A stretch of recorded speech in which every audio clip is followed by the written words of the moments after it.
একদিকে কারফিউ, অন্যদিকে সড়কে সেনা সদস্যদের কঠোর নজরদারি। তাই অন্য কয়েকদিনের তুলনায় শনিবার সারা দেশে সহিংসতার মাত্রা ছিল অনেকটাই নিয়ন্ত্রণে।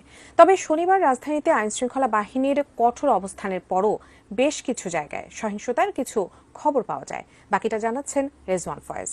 আজকে সারাদিনের পরিস্থিতি যদি আমি একটু পর্যালোচনা করি তাহলে সারাদিনের পরিস্থিতি এরকম।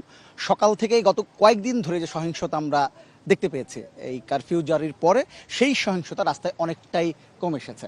রাজধানী সহ সারা বাংলাদেশ থেকে আমরা যে খবর পেয়েছি গত কয়েকদিনের তুলনায় আজকে সেই সহিংসতার সংখ্যা মানে পরিমাণটা বা অনেকটাই কমে এসছে। এটা একটা বড় কারণ, যেহেতু রাস্তায় আইন শৃঙ্খলা বাহিনীর সঙ্গে সেনাবাহিনীর সদস্যরাও দায়িত্ব পালন করছেন, এই কারণে অনেকটা কমে এসছে। বিশেষ করে সকাল থেকে যেটা আমরা লক্ষ্য করেছি, কারফিউর কারণে রাস্তায় সাধারণ মানুষের চলাচল খুবই কম ছিল, একেবারে কম মানুষ কিন্তু বেরিয়েছেন। তারপরও যারা খুবই জরুরি প্রয়োজনে রাস্তায় বেরিয়ে হয়েছেন, তাদের যেতে হয়েছে, তাদেরকে কিন্তু জিজ্ঞাসাবাদের মুখোমুখি হতে হয়েছে, আইডি কার্ড দেখাতে হয়েছে, এবং কেন তারা রাস্তায় বের হয়েছেন সেই কারণটি কিন্তু প্রুভ করতে হয়েছে যে এই জন্য বের হয়েছে, জরুরি কাজটা তাদেরকে বলতে হয়েছে।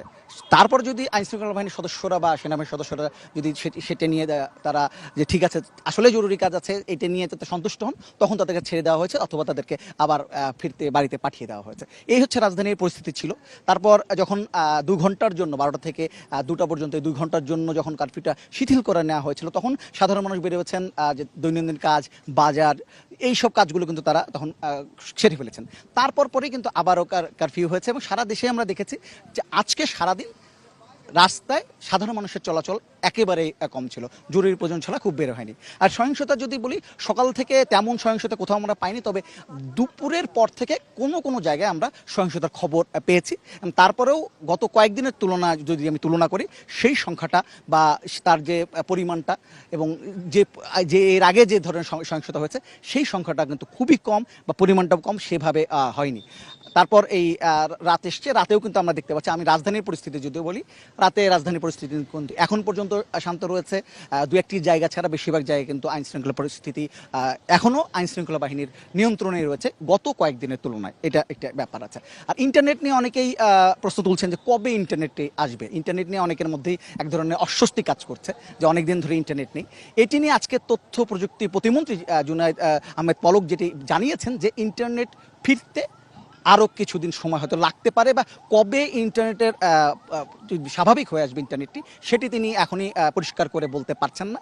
কারণ একটি কারণ আছে, কারণ হচ্ছে যে যেই মহাখালী যে আগুন দেওয়া হয়েছিল, ডাটা সেন্টার ক্ষতিগ্রস্ত হয়েছে, সেটি এখনও মেরামতের কাজ চলছে। কাজে ইন্টারনেট কখন ফেরত আসবে সেটি এখনও বা স্বাভাবিক হয়ে আসবে সেটি এখনও পরিষ্কার করে বলা যাচ্ছে না। এটি একটি 10টা পর্যন্ত কারফিউ আছে, পরে হয়তো প্রয়োজনে বাড়ানো হতে পারে।